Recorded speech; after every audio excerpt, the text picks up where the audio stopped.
Welcome to the Daughter with Daddy Issues podcast. Here we get raw, real, and vulnerable. We bring the heart, the mind, the body, and the soul together as we explore the complexities and nuances of the father-daughter relationship.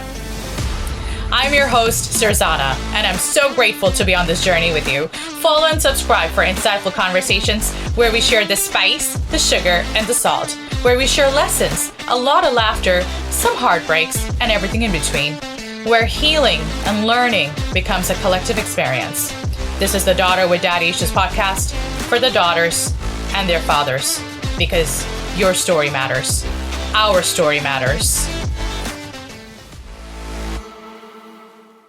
Okay, welcome to episode 5, everybody. Personally, today is also very special for me because it has been exactly a month since I dropped my first episode of the Daughter with Daddy Issues podcast. To all of my listeners, thank you for being here so far, and I'm so excited to continue this journey with you all.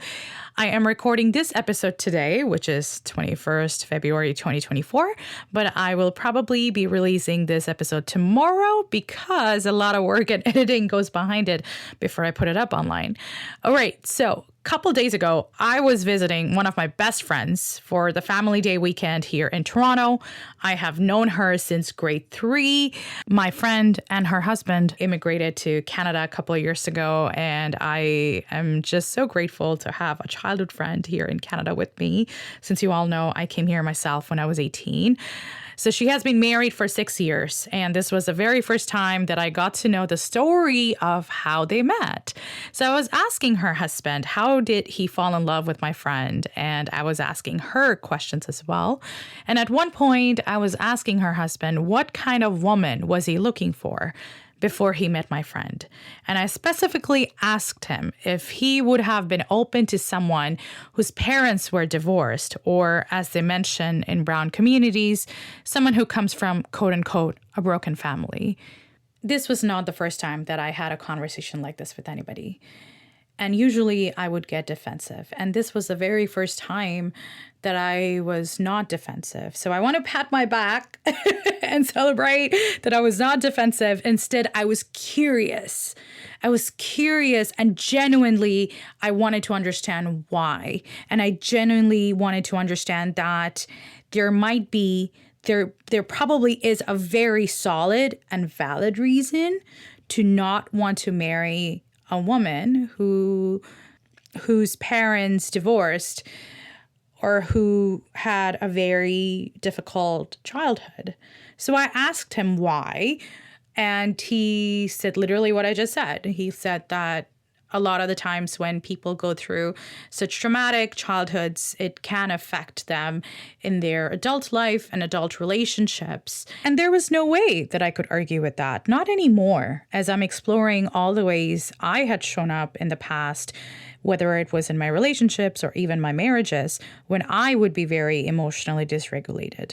And my inner child or my inner angry teen would get into the driver's seat. I also showed up with lack of clarity on what I wanted and how I wanted to be treated. And not just stating how I wanted to be treated, but standing by it like a grounded, composed adult.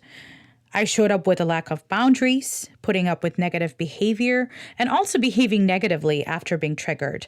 And it was never malicious. It was never malicious. It was just rather emotional dysregulation.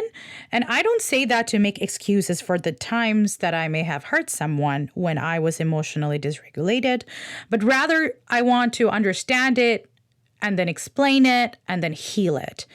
So it's not that the trigger is the problem, but it's how we deal with it. And this may be some of the things that we can do. Number 1, actively working to reduce our triggers and consciously and calmly and sincerely communicating with our loved ones what might trigger us. But be careful though, because many people use the word trigger and draw certain boundaries, not necessarily for self-preservation, but to use it as a control mechanism. Number 2, looking at our triggers in an objective way, not shaming it, not judging it, definitely not judging it, but having the wisdom that the trigger is a sign that there are still some wounds that deserve some attention, that need to be healed, and then doing that work to heal those wounds. Number 3, even if we do get triggered, creating greater emotional capacity and our window of tolerance to maintain our emotional regulation during that trigger. And there are many ways to do that in a healthy, effective, and kind way. And something that I've been looking into quite a lot and which suggests other people is DBT. So D for dog, B for ball, T for Tom, DBT therapy. But obviously, we are all human and we may not be able to maintain our composure during a freaking trigger that can feel like a whole crisis at times. But learning how to do that at least half of the time to maintain ourselves, to maintain our emotional dysregulation. And even if we are getting dysregulated, taking a break, taking a time out, not self-abandoning during that, we can learn how to do that at least 60% of the time, and then 70% of the time, and then maybe 80% of the time. And very soon it really becomes who we are most of the time. We start to embody it. And number 4, if you are someone, because I have been that someone, I'm still that someone to some extent, who struggled with getting triggered and then acted out in ways, lashed out, and then felt terribly guilty and awful about it, then I am sure that you know how painful it is to go through that. So when our loved ones, our friends, our family, our partners are in that triggered state, we can learn to have more compassion towards them. And we can learn to help them co-regulate themselves. So after listening to the reasoning that my best friend's husband gave about why he was not open to women who came from divorced families, I realized that, I really can't argue with that. In fact, I rather agree with him.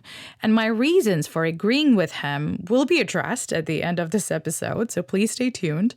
But first, I want to address why I would get defensive about it in the past. Sometimes quietly, sometimes passionately and overtly, because it hurt, man.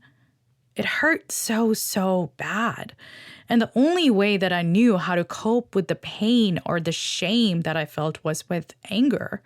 The stigma just felt so painful and disgusting, as if someone is burning my skin by the end of a lit up cigarette and I just want to yell at them. And I would feel like asking them, aren't you supposed to rather look at the difficult things that I dealt with as a child, as a teen, especially if there is domestic violence involved? Wouldn't you rather be celebrating that my mother broke free of it and left that marriage? Wouldn't you rather empathize at the terrible things that I went through as a child? Do you know how scary it is to watch your dad hit your mom's face with his fist, or hit her eye with his phone, or drag her down by the stairs by her hair? I was only 12. And all of these aunties and uncles and boys and girls stigmatizing me, or people like me, or people who have had similar experiences like me, because we come from a broken family. Were any of you ever there, showing up at my door, protecting me and my mother, standing up to my family, standing up to my father and telling him to stop? How come you're not only empathizing how shocking and alone and helpless a child can feel through that, and yet they try to hang on with their every being and learning how to show up in the society with kindness and manners? I was, as far as I can remember, even if I failed, I found it important to try to show up at the best of my abilities with compassion and manners. I tried my best to not only get good grades, but to be one of the best students in the class. I also had to put myself between my parents to protect my mother. Even if that involved me getting hit and hurt, it didn't matter as long as my mom was okay. And how come these aunties and uncles don't seem to be impressed at how every night my mom and I would go through that till like 2 a.m. or 3 a.m. And then I had to show up in school at 7 a.m. and work my butt off to get really good grades. I think I really wanted that validation, and I was screaming in silence. Look at me, I am so smart. And regardless of what is happening at home, I will always work hard. So as an adult, how can you even question if I would ever want to give up on my future romantic partner? That I would ever want to give up on my man that I'll be so in love with, who will mean the absolute world to me because yes, I love my mother and she is my family, but there is still that stain that we are a broken family together. Our unit of 3, mama, daddy, and me, had been torn apart. And with my husband, I want to build a sense of family again. And as a South Asian, I can say that South Asian communities and societies often carry a very cultural stigma around divorce, viewing it as a failure of some sort, as if it's like a curse. But I kind of find it funny when someone would stigmatize a girl or a woman with father wounds or daddy issues, even if she becomes a successful woman, but they will totally fangirl David Goggins, who also experienced domestic violence as a child from his dad. And I have so much respect and admiration for David Goggins, don't get me wrong. But people do forget that there was a period of time when Goggins was also not doing his best. So before we can get to our best selves, there will be an interim of struggles. There must be. That's how our nervous system works. That's biology. So yes, people may have fear of judgment or gossip from their communities if they marry someone from a divorced family, or maybe they don't fear judgment. Maybe they just have a risk-averse mindset, associating divorced families with a higher likelihood of marital problems. So they may seek to minimize perceived risks by just avoiding partners with divorced parents. And then you will see a lot of these uncles and aunties say things like intact families and divorced families have different family dynamics. And so they worry and have concerns about compatibility and different family values. What they don't admit, though, is that they genuinely think that someone who has lived within an intact family dynamic is better than the one from a divorced family. And I don't think I'll ever understand that because there are so many factors and so many possibilities. I am sure that there are many intact families where the parents have a very unhealthy marriage, a very unhealthy mode of communication or conflict resolution, or maybe passive aggressiveness, and it becomes toxic and confusing for the children as they grow up. And staying in such toxicity can also hinder our growth, our relationship with ourselves, our profession, even our health, our spirituality. And if anything, I always believed and still do that someone from a divorced family will probably hold their marriage at a very high regard because they know that it sucks to have it fall apart and they don't want it for themselves or their children. And some individuals may also face pressure from elders in the family or community who express reservations about marrying into a divorced family. I remember 10 years ago, I was talking to this Bengali auntie in the community who would tell me how she apparently understands my struggles because she had a very strained relationship with her father. And apparently he was also very emotionally and financially abusive towards her and our mom. But her parents never divorced. Well, I guess you can imagine my shock when a few months later, she was just sharing how she would never let her son marry a woman whose parents are divorced, unless she knew them from beforehand, but she wouldn't even give them a chance to get to know them. Oh my goodness, the shame I felt when she said that and the sadness that I felt. It's like my stomach dropped and the feeling of not being good enough, the feeling of being stained or damaged or broken or something is missing or something is wrong with me just overcame me like a flood. It felt like it stripped me and my mother from a sense of having some dignity and respect in the society.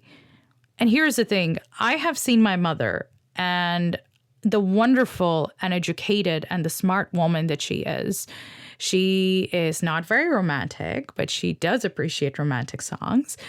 She is not very excitement seeking, but she does like nice experiences here and there. My father, I wouldn't say he was romantic at all. He was rather this excited thrill seeker all the time. He was flirty, he was charming, but I wouldn't say that he was romantic. And my mother was this archetype of a girl, like a beautiful girl by a garden, reading a book, enjoying her solitude, listening to classical music, introverted, very content in her own little world. Someone who is very understanding, very compromising, reserved, very self-sacrificing, but very, very dedicated to supporting you in your dreams. She was not very expressive. And maybe a tiny bit judgmental. I mean, who isn't? I am way more judgmental and opinionated than she is. But she was and is and will always be this sweetheart and just beyond magical and effective with little toddlers. She's amazing with children. But my mom is also, sadly, someone who experienced having her parents, my grandparents, get separated and go their own separate ways. And she grew up without her father. And honestly, it is the stigma of divorce, or the stigma that she experienced as someone with an absent father, is what kept my mother in her marriage with my father, despite him being not a supportive individual, despite him being belittling, controlling, and disrespectful towards my mom. And when I turned 12, he became physically abusive towards her as well. And it confused me because I saw how my mother would go to the ends of the world through such self-sacrifice to not break the marriage. And it was my father who was not only giving her 1,000 reasons to leave, but he would be the one to regularly frighten her by threatening divorce. It confused me because my mom was the one who was known as someone from a broken family, and my father had the privilege and the reputation of being someone from an intact family. And it didn't make sense to me at all that people from divorced families are not good in marriage. But I guess women with daddy issues to become experts to not recognize when something is getting unhealthy, and then we just stay longer than we should. Maybe it has something to do with trauma bonds, or maybe we're just scared that we will face the same stigma, or our children will face the same stigma that we did. And I'm so sure that there is so many people who have had their parents divorce, and they have developed this mindset that I have witnessed how painful it is, not just for the couple, but also for the kids, because I've gone through it. And I will do my absolute best to not only make sure that we keep this marriage together, but so that we can be happy together. Because the purpose of marriage is not just to be together under the same roof. It is also to try to be happy together, because if you're not happy in it, it will fall apart. It will fall apart in other ways. It will probably fall apart in covert ways. It doesn't have to be a full-on divorce. There are so many people who are still legally married but are unhappy. And the marriage doesn't really fall apart when you divorce. It falls apart the moment you start detaching yourself. You start getting detached from each other. You start experiencing this long-term disconnect from each other, even if you are in the same bedroom. And you both start to lose interest, to repair, to reconcile, to bring back the connection, the intimacy, the trust, the friendship, the vulnerability, the honesty, the accountability, which are all bedrocks of any marriage or relationship. And it would hurt me because I would feel like, how do people not see that I can be a loving and dedicated human being, and that I truly hold my marriage on a pedestal? And sure, these were mostly driven by my wounds and my low self-worth and feeling damaged, and I would get very defensive. I had definitely internalized the shame, so I was fighting within me with that shame at the same time as I would fight externally with it as well. See, my first ex-husband was divorced. It was kind of a semi-arranged marriage. I was not in love with him, and he was not in love with me. But we both got married, looking forward to falling in love with each other. And we both got married within a month of meeting each other. It felt like a practical thing to do for both of us to settle down. We both kind of liked each other. He was married before me to his high school sweetheart, and they had gotten married and they had divorced. Honestly, the first time he told me that, it really broke my heart because I remembered my high school sweetheart and and how I was head over heels and I wanted to marry him and all that. But we broke up in 6 months, so, long gone. But yeah, if anything, I admired my ex-husband's courage to propose and marry his girlfriend. Do you know how much courage it can take in this day and age to not just make someone your long-term partner, but to actually commit to someone and marry them? It takes a lot. So when I told my friends about him, that I was considering him, I had a couple friends who did say, hey, why would you marry someone who's divorced? I mean, he's 29, but you're 24 and you're so young, you're single and you were never married before. And boy, oh boy, I think subconsciously I was a little determined to marry my first ex-husband because I wanted to fight that stigma. I wanted to show that it should never matter if someone is divorced or comes from a divorced family. I would be so hurt if someone didn't want to consider me because my parents divorced. Not just because of the shame, but I would be like, wow, you really lack some serious emotional intelligence and introspection and observation, and you are not able to see how resilient of a person I have become because of my struggles.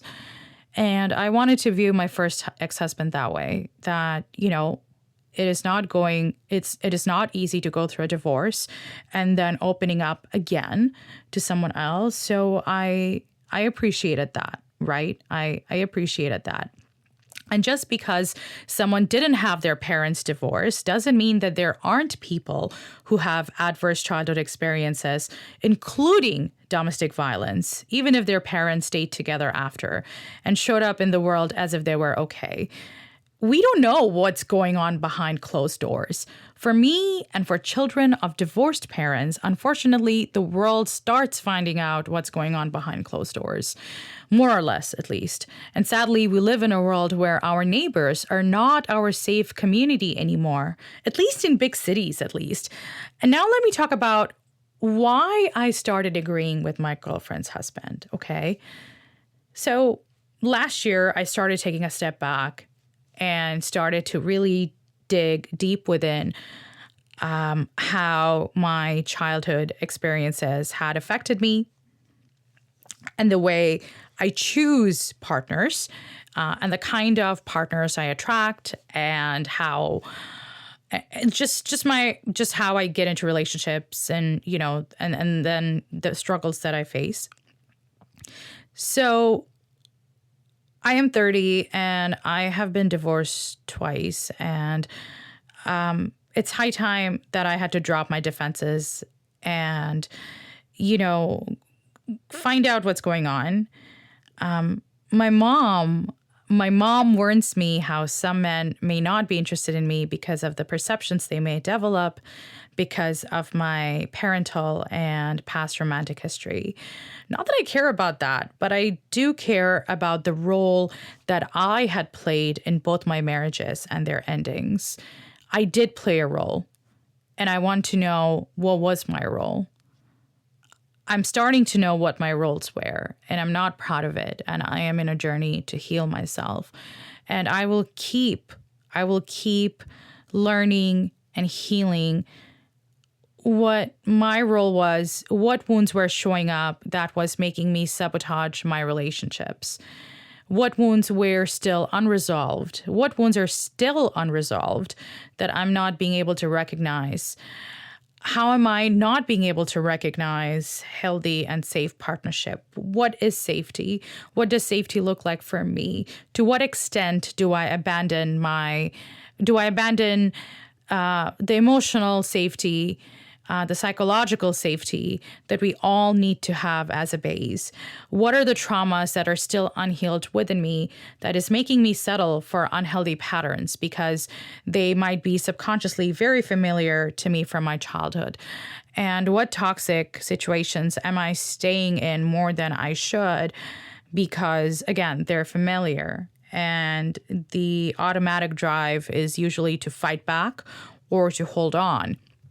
So yes, children whose parents divorced or experienced adverse childhood experiences, they definitely can experience trauma, which still affects them to this day and can also significantly prevent them from being healthy and conscious romantic partners or knowing even what a healthy, conscious romantic partnership or marriage looks like.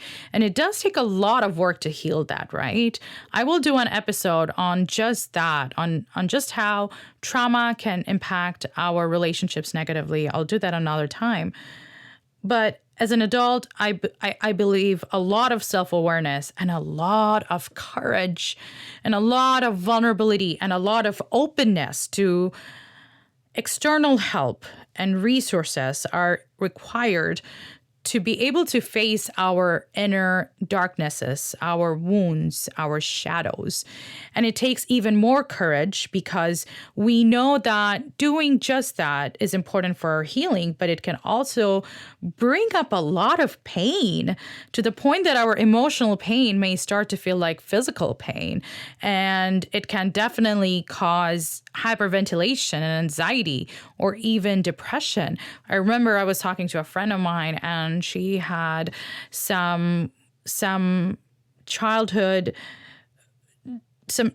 I don't know how to even say it. I guess she experienced a lot of childhood sexual trauma, and she would say how she finds it very difficult to talk about it with anyone, even a therapist, because she's just scared.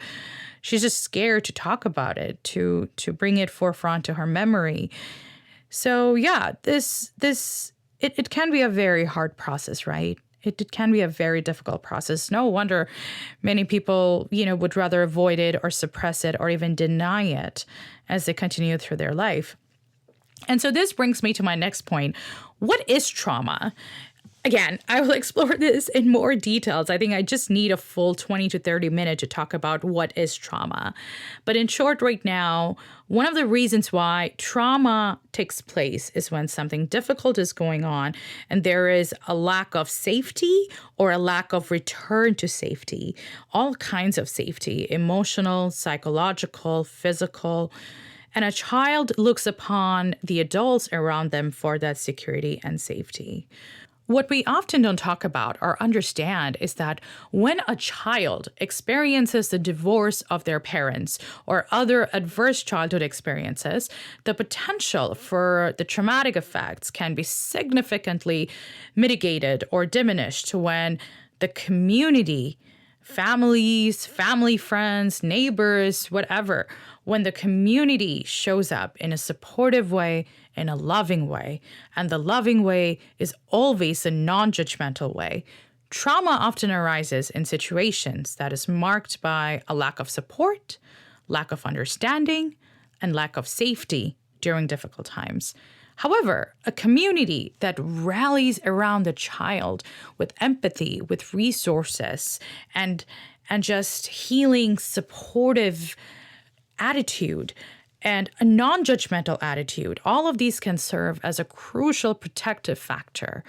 Supportive community engagement can include access to maybe counseling services or mentorship or just a loving, actively listening presence to help the child navigate these challenges, right? A community can also help foster better communication and destigmatize this whole experience of divorce and create that environment that the child needs to feel heard, to feel validated, to feel their feelings, to express their thoughts, to share their concerns, their confusions, and be supported in that co-regulation. And all of these help a child's emotional and psychological well-being and provides with a network of caring individuals. The community starts to bring forth father figures for this child or mother figures for this child. And the community becomes this vital buffer against any potential long-term effects of any adverse childhood experiences, right? It creates a sense of security. It creates that sense of security, which is so, so important. There are so many stories of little girls or little boys who were sexually assaulted by someone. And when they brought it up to a parent or two, they ended up, shoving it under the rug and not acknowledging it, let alone doing something to ensure protection or safety. Maybe they were scared. Maybe they were embarrassed. Maybe they didn't know how to handle with the situation, right?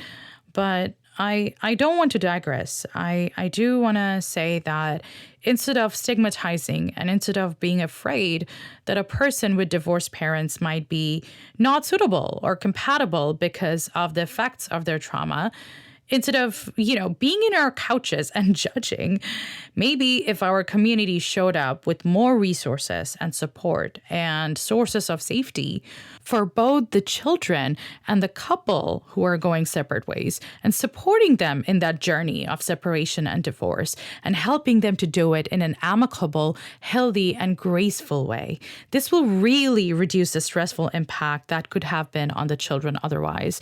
And hopefully, as these children grow up, by helping them develop safe and secure attachment and patterns to community members, we would be able to develop healthier adults, hopefully, regardless of their parental or personal marital status. Because having parents who rather amicably and respectfully go separate ways, my heartfelt belief is that their children will experience much less pain, and they will also have better co-parenting strategies that will enable the children to still have a good relationship with both their parents, right? And these children might grow up to be healthier individuals than those people whose parents lived in a very unhappy, unhealthy, disconnected, and even abusive marriage. Children can pick up on a lot of things. They can pick up on energy. And many of us, including me, have really forgotten how much we would pick up on as kids. Kids can feel the vibes consciously or subconsciously. They're constantly picking on things. And they may even bring that kind of distant, withdrawing, passive-aggressive behavior, even subconsciously, when they face difficulties as an adult in their relationships or friendships.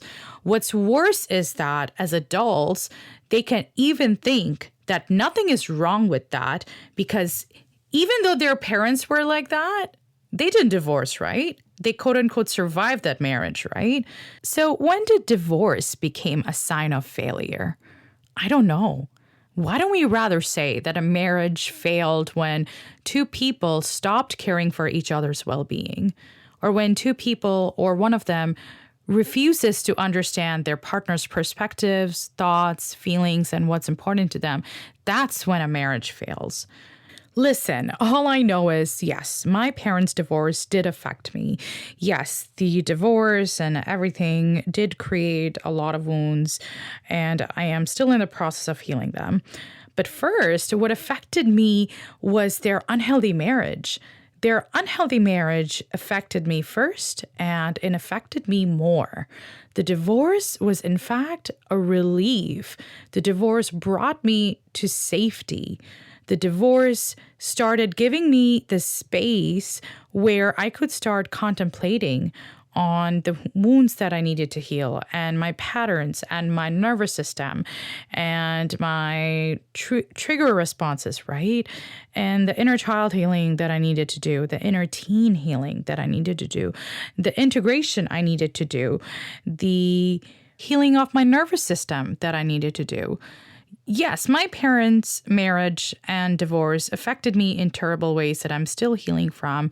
And because of a lot of unresolved childhood experiences, I did show up in ways that I am not proud of in my romantic relationships. And that did play a role, if not the entire role, but it definitely played some role into the ending of my marriages, right? And I wonder that perhaps, just perhaps, if I received the kind of community and societal support without the stigma, and if I had the opportunity to rewire my attachment patterns and have a safe, secure attachment figures, then maybe I would have been a different person today. And maybe if I was a different person today, then I could have avoided a lot of heartbreaks and challenges in my path. But hey, my path has brought me here. And in many ways than not, I am grateful to have come here so far, to be where I am so far. And I can only pray and hope that you, my listener, are proud of me as well. Hey y'all, thank you for joining us on this episode of the Daughter with Daddy Issues podcast. I am so thankful that you were here. We hope our candid conversations have resonated with you or simply provided a moment of connection. If you enjoyed our show, don't forget to subscribe, rate, or leave a review. I welcome and invite you to share your thoughts, feelings, stories. If you're interested in having a conversation or being a guest speaker, please email me at thedaughterwithDaddyIssues@gmail.com. Or you can follow and DM me on my Instagram handle at thedaughterwithDaddyIssues. Please stay tuned for the next episode, and remember, you are not alone. Because every story deserves to be heard, especially the ones with some sugar, salt, and spice.